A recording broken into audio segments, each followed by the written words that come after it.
Hello dear viewer, as always welcome back to the EBHKC, the EllBristow HardKore Challenge, where we try to explore the cosmos under penalty of random failure. Today we have episode 5, and as promised we are either going to launch a space station or start on the Duna vessel. What I did in between the episodes was design a rather nice Duna service module, if I do say so myself. It has been built with nothing but reliability in mind. So look at that. It's basically your standard nuclear tug, but different. Here we have this central stack of fuel tanks, and you'll notice that it's just many times the smallest tank to minimize damage in case of a tank breach. Also, of course, lots and lots of life support for a multi-year mission.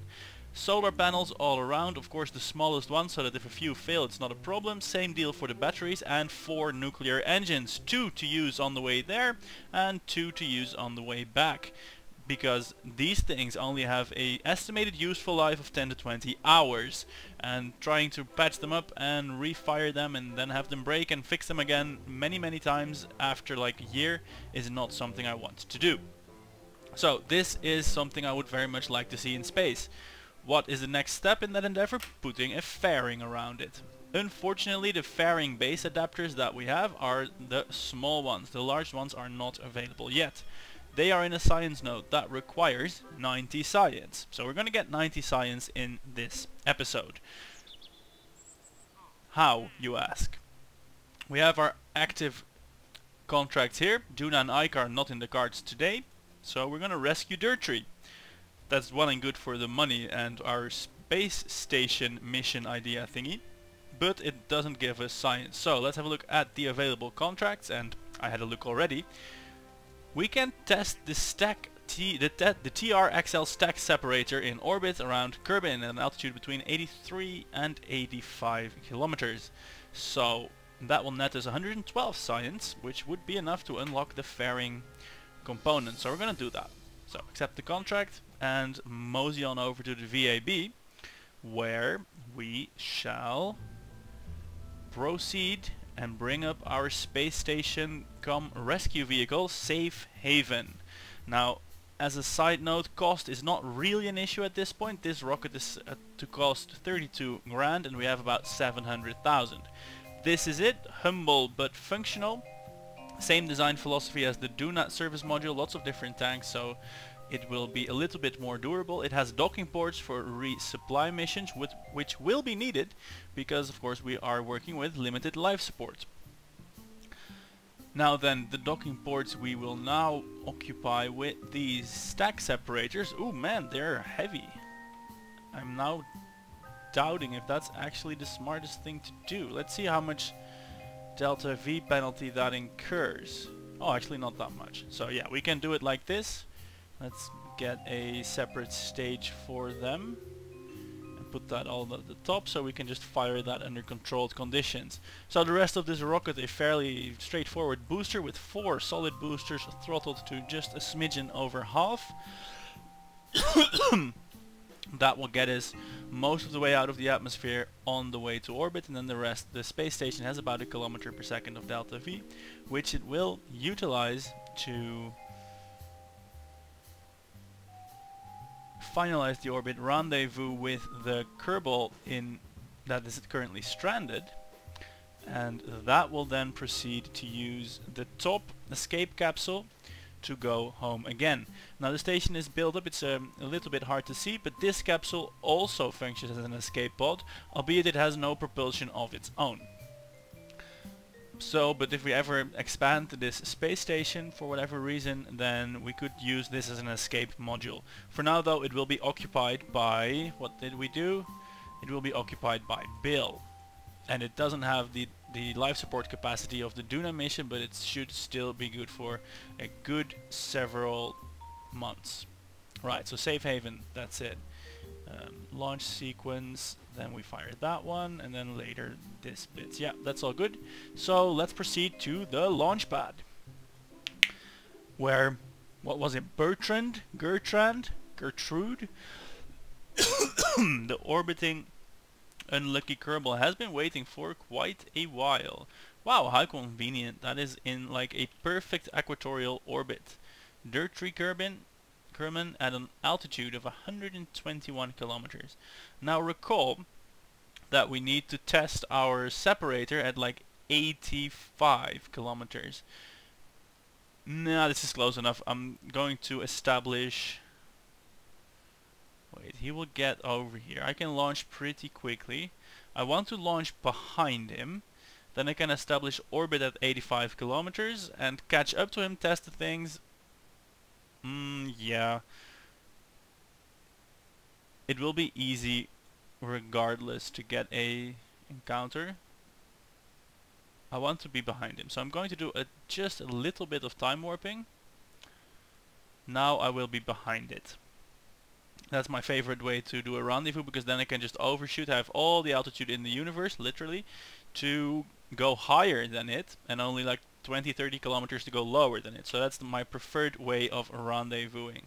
Oh, I forgot one thing. I deem that this is legal to revert the flight to the vehicle assembly building for forgetting to assemble fairings, which of course is vitally important. Conic fairing, put them on the rocket, boom, over there, and separate them at the same time the boosters go. We'll just pretend that didn't happen. I know it's against the literal rules of the challenge, but, well, this is just one of those things that would never ever happen if there was a person in charge of saying to launch or not. I would say, hey, you didn't finish your rocket, you loony. So, yeah, I'm ruling that as okay. Right, so here we have our missile, We have one Kerbal at the helm. This is untested. Here we go. Thrust to weight of about 1.5 at liftoff. Modest, not excessive. And hopefully that should get us through the thick lower atmosphere without too much trouble, but still decently efficient as fuel burns away and the thrust to weight ratio increases. That's the theory at any rate. We'll see how well it holds up. So far, pretty well. 150 meters per second, everything looking mundane. Now this is a inexpensive rocket, so if it disintegrates, we can stage and stage and stage until Bill parachutes to safety. But still, I hope that's... oh, it might happen. It's becoming very uncontrollable, actually. I'm actually throttling back on the central core now to reduce steering authority, because it is incredibly unstable, the steering. We're almost through the horrible bits of the atmosphere, but not quite yet. I'm actually throttling up because I want to go faster. I might have put a little bit too much weight near the top of the rocket. I'm going to pull up the far window. We're still in 10% thick air. This launch is going horribly wrong. We need to get more altitude before we get more speed. Fortunately, we're low enough, or we're high enough that we can do some maneuvering in air without immediately exploding. Our solid boosters are burning out, but we don't have the Delta V to spare for these shenanigans, not really. So separate that, and our fairings are now gone. That was a big mistake, so... yeah, this is not great. This is not great. Alright. Alright, yeah. We are still in too much air to... those fairings should have gone a bit later. Alright then. Let's see if we can salvage it. If we can't, we'll have to ditch the rocket and try again. But if we can salvage it, then... well, that would be nice. We're still gaining altitude. That's more by chance than by virtue of rocketry engineering or piloting, but yeah, there is actually no way I can control this. Well, of course there are many ways I can control it, but it seems that aerodynamic forces are in the driver's seat. And I can hear you bitch and moan about it being night, and I agree, it's annoying. But with this challenge being a time-based one, and of course having to rendezvous with the Kerbal, we can't very well wait around till dawn. Yeah, and let's see if the SAS can do it. Don't think so. Yeah, no, that's not going well. No, not going well at all. So, let's stage everything. Wait, in what capsule is...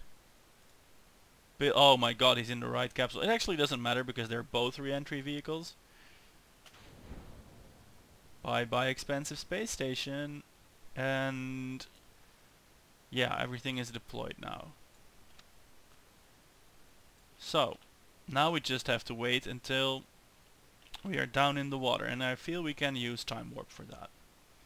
So we lost 36 grand or something in that neighborhood. It's a pity, but it's not a huge problem.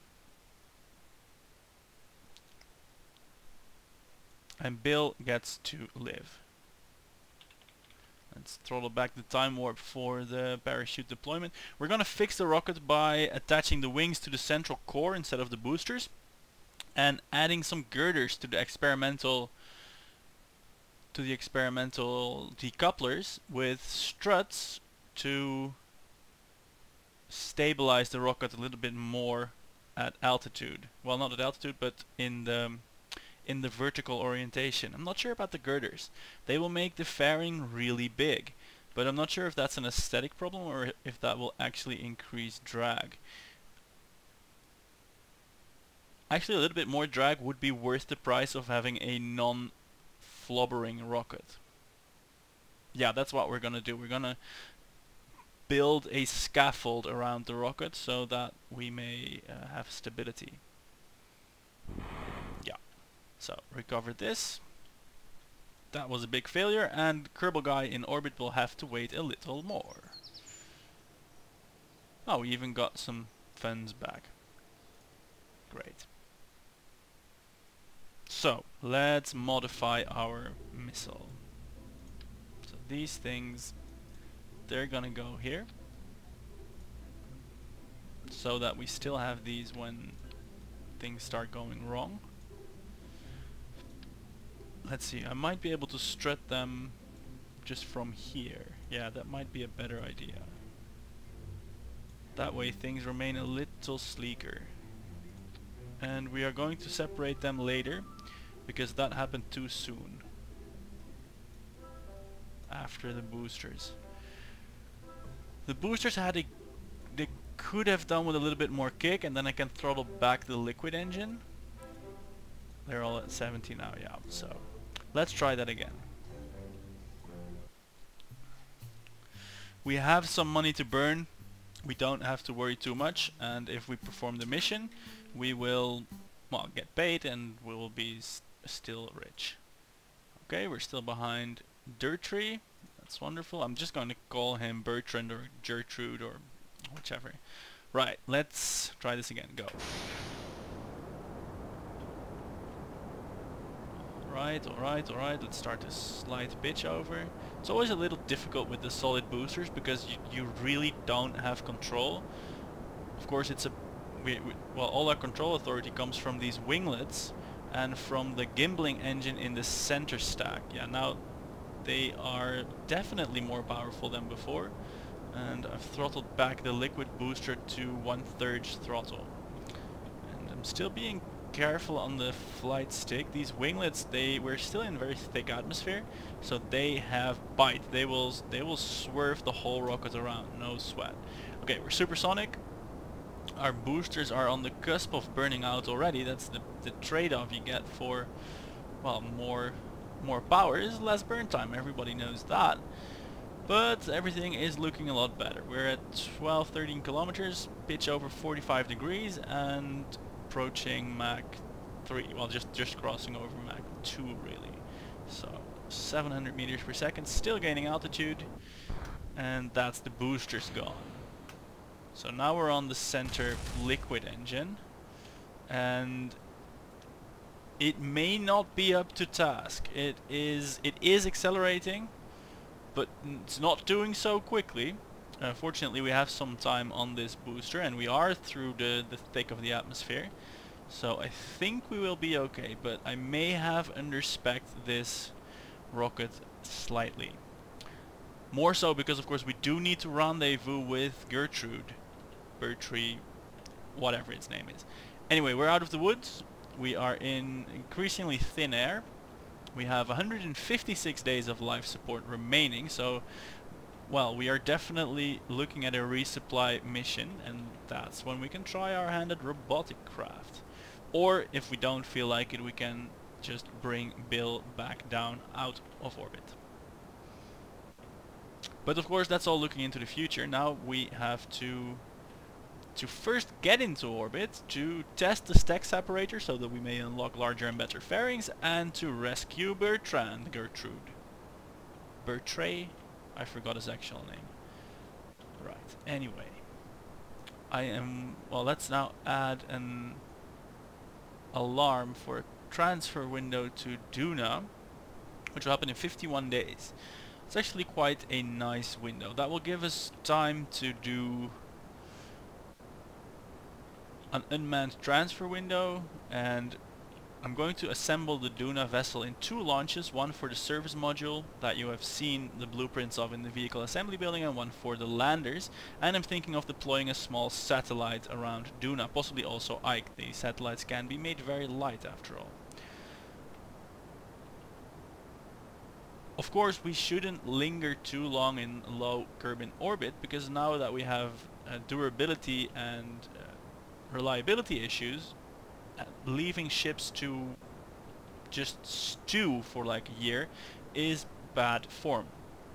Also, if we do bring Kerbals, we have life support issues, and we cannot just eat all the snacks in Kerbin orbit, and then we'd have none left for the Duna phase. Right, so we have 82 kilometers there. We will... oh shit, we did pick up some inclination. That's actually a bit of a problem. So let's pull up our contracts window.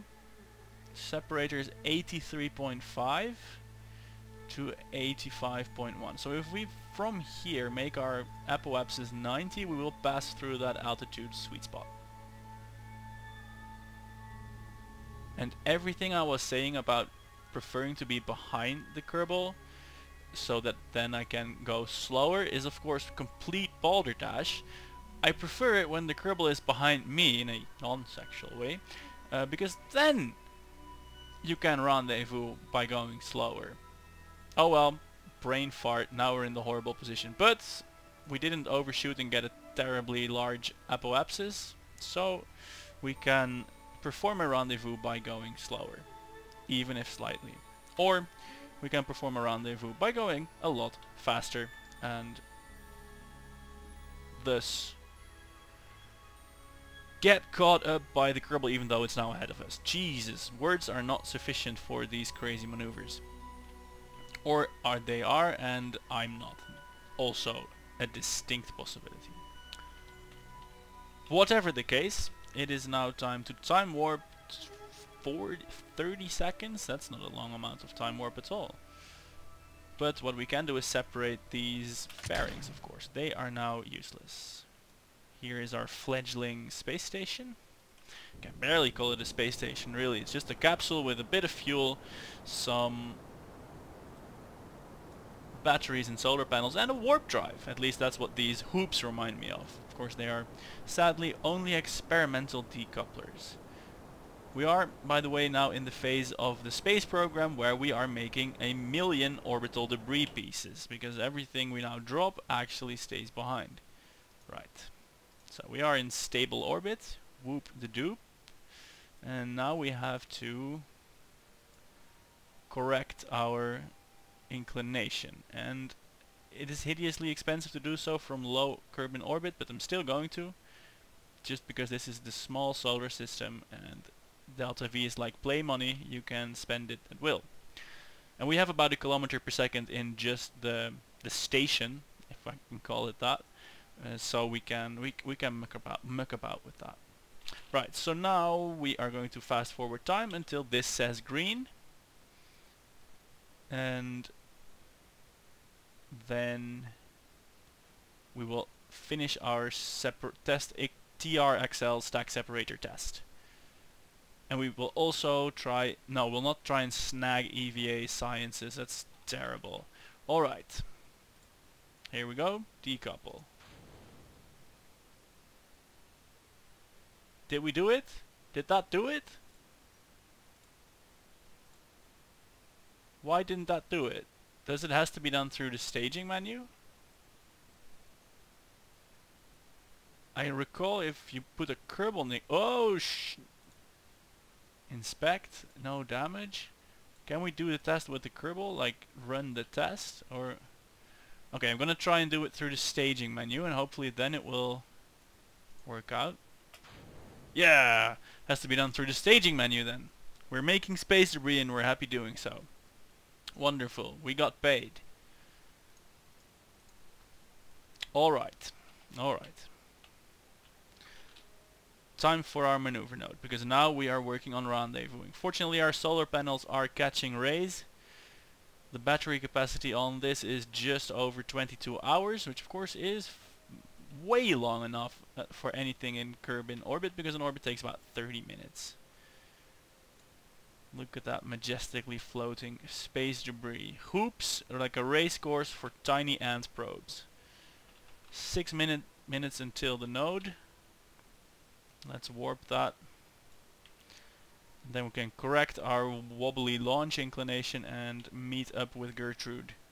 Boy, will he be missing us. Oh, yes, I think so. Or, well, we don't know him yet, so he's not missing us, but is he anticipating gleeful joy upon our arrival? I bet he is. He's been out there for days. Actual days. Right, here we go. And this will probably be the last operation of this intrepid stage. Or will it? Yeah. Built to spec. There we go. Finishing off with this one. Wow. Away from all that nasty space debris. Alright then, now comes the time where we intersect one. Yeah. Okay, we are not going to wait around that long because that is incredibly boring. We will do it like this. How much delta V is this? 341. Accepted.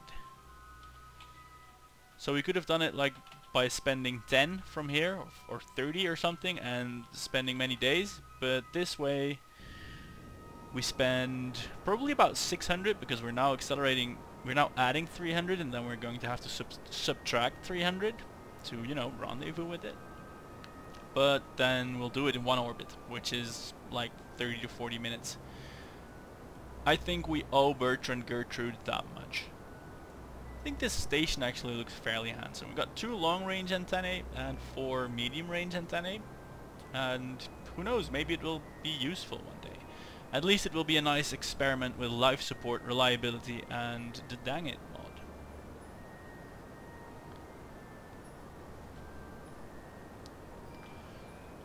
Yes, 650, 700-ish meters per second to rendezvous. That will leave our fledgling station with about 200 to 300 meters per second for error or subsequent station keeping. Which of course isn't really required in the game, but we could change our orbit every now and then just for fun. But I think it's not a big problem to have the core, which will soon to be antiquated module, consist of rubbish, empty fuel tanks and that stuff. We'll give our guys some space to live in. Okay, let's fine tune the intersect on the map view. Wow, 1 kilometer, that's really nice, that's good. Okay, time to time warp. Let's keep an eye out on this message indicator for any failures or sudden life support problems. Here you can nicely see our orbit is larger than Bertrand's, and thus we are meeting up with him.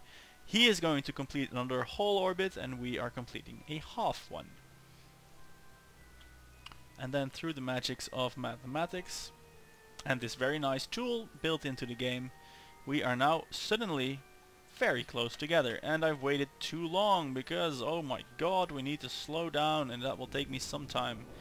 It's actually 420 meters per second that we need to decelerate by. We already did 300 and something. Look, there he is, he's going really fast. And we are going to have some catching up to do because I time warped too far.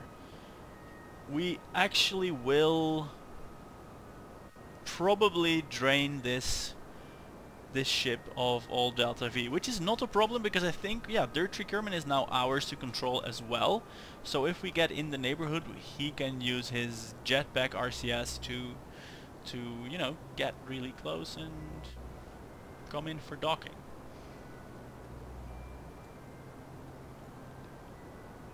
Yeah, a bit more Delta V would have been nice, but then again, I always went for the fastest, inefficient solution, which will end up costing more Delta V every time. And also the ship was maybe a little underbuilt. Hey, it fell apart on the first launch, so yeah, can argue for it being underbuilt. But the second try will now perform its function. Alright, let's go for a 50 meter per second closing speed. That should do it. Oh god! Dirt Tree Kerman, because he just got spawned, got life support statistics. Oh, they should actually start that when you accept the contract. Then, if we did it like we did it now, he would have been dead days ago. But oh well, we only just got a suit readout, and it turns out his super duper EVA life support pack that will support the guy for weeks is almost down. So we are just in the nick of time, really. What are the chances? Oh my god, amazing Hollywood moments. Splendid. Well, time warp is on again, and we are just waiting until Dirt Tree feels dignified enough to come right up next to us, sidle up along next to the command pod, get inside and return home. And that will be one of the most uninteresting re-entries ever, because it will be fiery as always, but this time we'll just not care about the guy. I mean, it will be incredibly exciting because this guy is now one of ours, and we are allowed to use him on missions, and we will pretty much immediately send him off to Mars. Or should we give Bob the honors? It's not going to be Bill, because he's going to be manning our newest space station / experiment in long-time space longevity.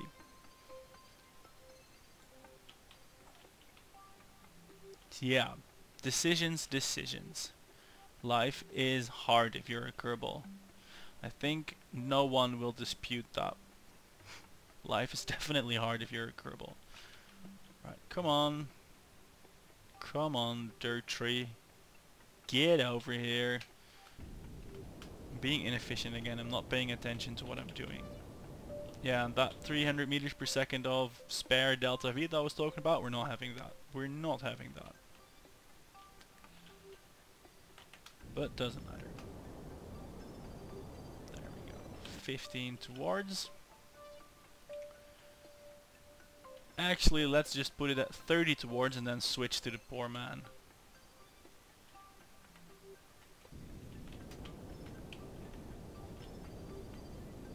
Yeah, 30 is something we can take care of with a suit. Here we go. Where is our... Now we do need to target our friendly rocket. Where is it? There it is. Oh, we need to thrust back so that that number starts to decrease a little bit slower. Now we need to thrust towards it. Do we have a full set of EVA propellant? Yes, we do. Right on. Safe haven. Bird Tree is going there. We're not sending this guy to Duna because I can't pronounce his name, and that's just disrespectful. Yeah, we're sending Bob. Who else? We're sending Bob.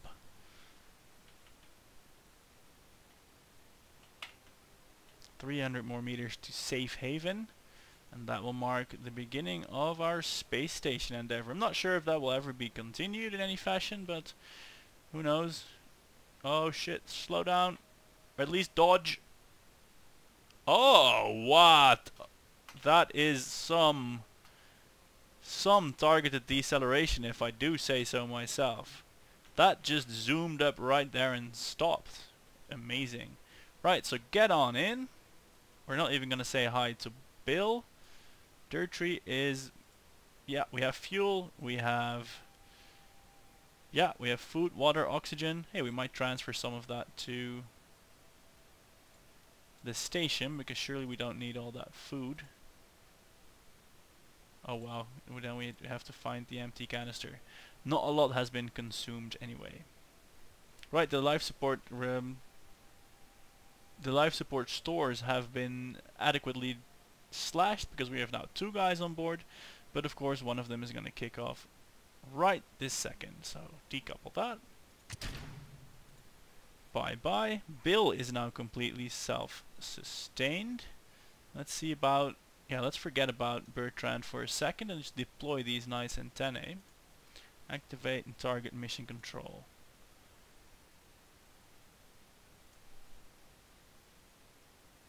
Will we still have sufficient power to do so now? That's the question. If we rotate one side towards the sun, yeah. If we have one bank in full view of the sun, we have plenty of power to do that. Yeah, nice, nice, nice. And we can activate the long range antennae. Activate and target it at Duna to listen for signs of civilization. Yes. Wonderful. We have a space station, guys. Amazing. So, and here we have Dirtrey, who is sitting in a pod with a small engine. It has a jettison button. Nice. Activate the engine. With a third of a fuel tank, that's by design. No use taking insufficient fuel or anything. Safe Haven can take care of Bill for 155 days now. And we still have 17 hours of life support on this thing. Oh yeah, this is gonna burn up. We didn't bring a decoupler. That may have been a mistake. Let's see, where's the KSC? We need to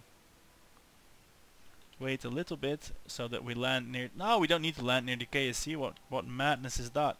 We will wait for half an orbit to land in the daytime. This time I will grant you that.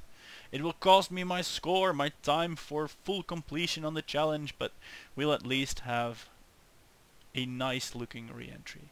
And we'll land closer to the KSC, which doesn't matter because we're not interested in maximum reusability, but oh well.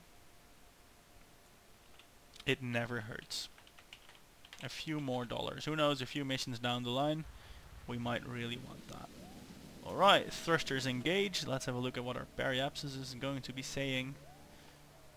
5 kilometers on the other side of the planet. Yeah, we're just gonna bite straight in. Right. Simpler isn't possible, I don't think, so yeah, here we are, slightly going to hit atmosphere here. Let's do what we always do and fire up everything we got. Slow down maximum on the propulsion, and then we don't have any explosive tanks of propulsion. Tanks of explosive propulsion mass, reaction mass.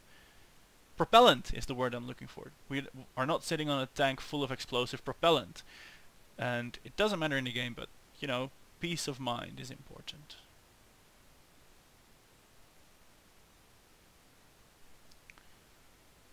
Right. I did put the periapsis frighteningly low, so we might encounter some significant heating. I'm a little bit worried. I may have done this wrong. That would be a shame. Poor Dirty. But well, as I said, we don't really care for the guy. So, sorry. Wait. Why is our... Oh, it didn't... the engine isn't working, but I still have some fuel, but no oxidizer. Because I tweaked the tweakables wrong. Who knows? It happens. Right. Let's turn on SAS just to be sure that we keep this nice orientation. Altitude is falling, and I hope that Dirtrey will pull through. I can deploy the parachute for a little bit more braking power, but I'm not sure I want that yet. It might be too much. We're already going to suffer fairly strong G's, fairly strong heating as well. Because we're just biting down, we're coming down really quickly. We're at 20 kilometers now. And there's no skimming through the atmosphere at high altitudes, shedding speed. No, we're just crashing straight to the ground. Look, it's even telling us we've got high dynamic pressure here, guys. Look out! But I think my concern is unfounded, and we will be fine. Because we're at only 1400 meters per second, and the engine hasn't even burnt off yet. And is actually cooling, so yeah, everything should be fine. Mach 3 now, no more heating. I can't speak anymore. This is the last episode I'm recording today. I feel confident deploying the chute now. There goes that. So lots of G-forces suddenly because the chute, of course. Look, there we have Minmus in the distance. Hello, Minmus. There is a flag waving back. A flag, not a fleck. A flag is waving back. And again, we're landing nicely off the coast of some unnamed nation. So, mission success. Ooh, look at that, very translucent water. Let's drop that escape pod in the ocean and we'll have our first Kerbal rescue under our belt. Oh my god, their train must be happy, and he's now one of us, so welcome to the fold. Hope you don't mind explosions.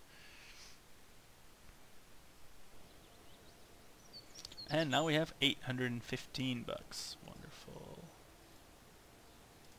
Done. Right, let's have a look at contracts if we have something to return data from space around Kerbin. Because then we can use our station. But no, that would be too nice. Alright, the R&D facility then. Careful now, I want the one that gives us the fairings, otherwise we have to do all this again. Yeah, we need this. What else are we gonna get? Plain stuff. Useless. But let's research it. Boom. Happy, happy, happy. And we have 54.4 science left. Let's just get this straggler node. Slightly larger fuel tanks. Sure thing. Oh, and we get something. Oh, all the intermediary engines and the larger life support containers. Oh, that might have been nice for the Duna mission, but I think my processor can handle the part count so far, so no big loss there. The boosters might be nice for lifting off, but we have main sails and well, it should be good. So I'm gonna sign off now. Next episode we'll have the beginning of the Duna endeavor and possibly an expansion of the space station just for shits and giggles. But for now, I'm Lorenzo. Thanks for watching. Check out EllBristow's stuff, the originator of the challenge. Links and descriptions are in the links are in the description of the video, as always. And of course, subscribe if you haven't yet. So, thanks for watching. See you next time.